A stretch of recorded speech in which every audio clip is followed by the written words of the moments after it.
ലോക്സഭാ തെരഞ്ഞെടുപ്പ് അടുക്കവേ മൂന്നാം സീറ്റ് എന്ന ആവശ്യത്തിൽ ഉറച്ചു നിൽക്കുകയാണ് മുസ്ലിം ലീഗ്. എവിടെ വേണമെങ്കിലും മത്സരിക്കാമെന്ന് പറഞ്ഞ കുഞ്ഞാലിക്കുട്ടി കേരളത്തിൽ ഒരു സീറ്റ് കൂടുതൽ വേണമെന്നത് ലീഗിന്റെ ആവശ്യമാണെന്നും കൂട്ടിച്ചേർത്തു. അതേസമയം മൂന്നാം സീറ്റ് ആവശ്യത്തിൽ ലീഗിന് പിന്തുണയുമായി കെ മുരളീധരൻ രംഗത്തെത്തി.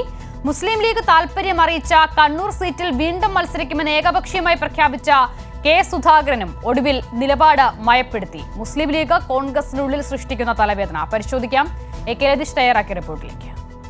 അസിത, മുസ്ലിം ലീഗ് മൂന്നാം സീറ്റിനായുള്ള കടുംപിടുത്തം തുടരുന്നതിനിടെയാണ് നേതൃത്വത്തെ വെട്ടിലാക്കി കെ മുരളീധരൻ പിന്തുണയുമായി എത്തിയത്. മുസ്ലിം ലീഗിന്റെ മൂന്നാം സീറ്റെന്ന ആവശ്യം ന്യായമാണെന്നും വിഷയം ഹൈക്കമാൻഡിനെ അറിയിച്ചതായും കെ മുരളീധരൻ കോഴിക്കോട് പ്രതികരിച്ചു. ഈ അവരുടെ ആവശ്യം ന്യായമായതുകൊണ്ടാണല്ലോ ഹൈക്കമാൻഡിനെ ഞങ്ങൾ അറിയിച്ചത്. അതുകൊണ്ട് ഹൈക്കമാൻഡ് അവരുമായിട്ട് ചർച്ച നടത്തി തീരുമാനം ഞങ്ങൾ അറിയിക്കും. ആ തീരുമാനം വന്നു കഴിഞ്ഞാൽ സെക്കൻഡുകൾക്കുള്ളിൽ സീറ്റ് വേദനം പൂർത്തീകരിച്ച് സ്ഥാനാർത്ഥി നിർണയത്തിലേക്ക് കടക്കും. കെ മുരളീധരന്റെ പ്രതികരണം വന്നതോടെ കെ സുധാകരൻ നിലപാട് മയപ്പെടുത്തി. സാഹചര്യം പരിശോധിച്ച് തീരുമാനമെടുക്കുമെന്ന് കെ സുധാകരൻ മലപ്പുറത്ത് പറഞ്ഞു. അങ്ങനെ പ്രശ്നം നമ്മൾ തമ്മിലില്ല. എത്ര തവണ നിങ്ങളുടെയൊക്കെ പറഞ്ഞു, ഞങ്ങൾ തമ്മിൽ അങ്ങനെ ഒരു പ്രശ്നം, വലിയ പ്രശ്നങ്ങളൊന്നും നമ്മൾ തമ്മിലില്ല. ഇനി ഉണ്ടെങ്കിൽ തന്നെ ഇത് തീർക്കാൻ കോൺഗ്രസും മുസ്ലിം ലീഗും തമ്മിൽ ഇന്ന് വരെ ഇളഞ്ഞിട്ടൊരു പ്രശ്നത്തിൻ്റെ അകത്ത് നമ്മൾ തെറ്റുമാറിയിട്ടില്ലല്ലോ. എല്ലാ പ്രശ്നങ്ങളും തീർത്തിട്ടുണ്ട്. വയനാടില്ലെങ്കിൽ കണ്ണൂർ സീറ്റിൽ താൽപര്യം പറഞ്ഞ ലീഗിനെ അമ്പരപ്പിച്ചായിരുന്നു കെ സുധാകരന്റെ നിലപാടുമാറ്റം.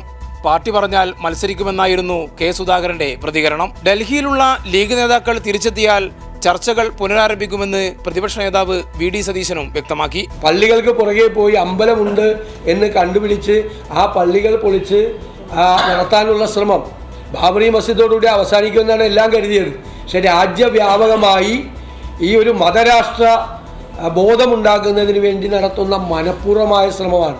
ഇത് വർഗീയമായ ധ്രുവീകരണം രാജ്യത്തുണ്ടാക്കി ഭൂരിപക്ഷത്തിൻ്റെ വോട്ട് കിട്ടാൻ വേണ്ടിയിട്ടുള്ള ഹീനമായ തന്ത്രമാണ്. മൂന്നാമതൊരു സീറ്റ് ആവശ്യപ്പെട്ടിട്ടുണ്ടെന്നും സീറ്റ് ലഭിച്ചാൽ മത്സരിക്കുമെന്നും ഡൽഹിയിൽ പി കെ കുഞ്ഞാലിക്കുട്ടിയും പ്രതികരിച്ചു. വാദമല്ലല്ലോ, അത് ഞങ്ങളുടെ ആവശ്യമാണ്. അത് അതിൽ വാദപ്രതിവാദം നടത്താനൊന്നുമില്ല. അത് ഞങ്ങളുടെ ആവശ്യമാണ്. അത് പറഞ്ഞിട്ടുണ്ട്. അത് ചർച്ച ചെയ്തു വരികയാണ്. സീരിയസ് ആയിട്ടുള്ള ടോക്കാണ് ഇതിനകം നടന്നത്. വളരെ സീരിയസ് ആയിട്ടുള്ള ടോക്ക് തന്നെയാണ് നടന്നത്.